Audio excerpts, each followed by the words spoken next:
بسم اللہ الرحمن الرحیم۔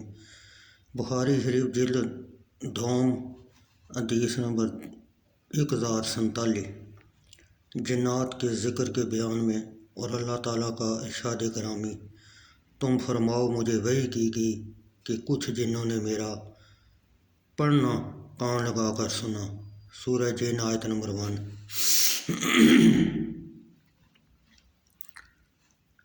معاذ بن عبد الرحمن سے روایت ہے، انہوں نے کہا میں نے اپنے والد گرامی عبداللہ بن مسعود سے سنا۔ انہوں نے کہا میں نے مسروق ابن اجدع سے دریافت کیا کہ نبی اکرم صلی اللہ علیہ وسلم کو کس نے جنوں کی آمد کے متعلق بتایا تھا جس رات جنوں نے قرآن سنا تھا۔ مسروق نے عبد الرحمن سے کہا تمہارے باپ عبداللہ بن مسعود رضی اللہ تعالیٰ عنہ نے بتایا تھا کہ نبی اکرم صلی اللہ علیہ وسلم کو جنوں کے قرآن سننے کی ایک درخت نے اطلاع دی تھی۔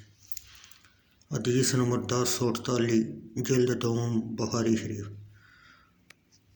حضرت ابو ہریرہ رضی اللہ تعالیٰ عنہ سے روایت ہے کہ وہ نبی اکرم صلی اللہ علیہ وسلم کے ساتھ آپ کے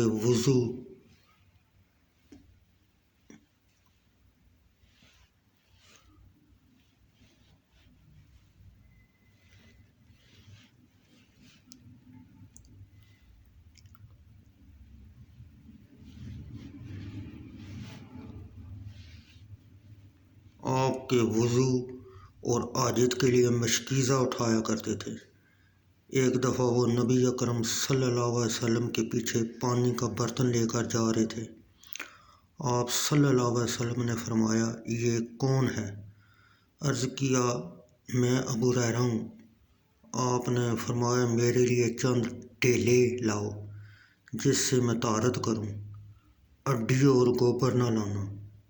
میں آپ کے لیے چند ڈیلے لایا جن کو میں نے اپنے کپڑے کے کونے میں اٹھایا ہوا تھا، حتیٰ کہ میں نے ان ڈیلوں کو آپ کے ایک پہلو میں رکھ دیا، پھر واپس آ گیا یہاں تک کہ آپ فارغ ہوئے تو میں نے عرض کیا یا رسول اللہ صلی اللہ علیہ وسلم ہڈی اور گوبر کا کیا حال ہے؟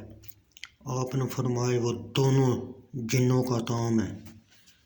میری خدمت میں نصیبین شرک میں جریدہ ابن عمر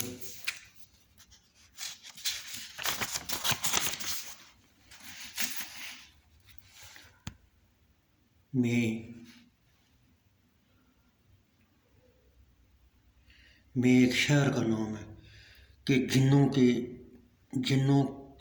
کا ایک وفد آیا۔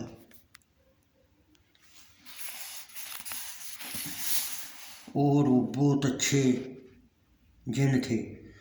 انہوں نے مجھ سے طعام کے متعلق دریافت کیا تو میں نے اللہ عز و جل سے ان کے لیے دعا کی کہ وہ جس ہڈی اور گوبر پر گزریں تو اس پر کھانا پائیں۔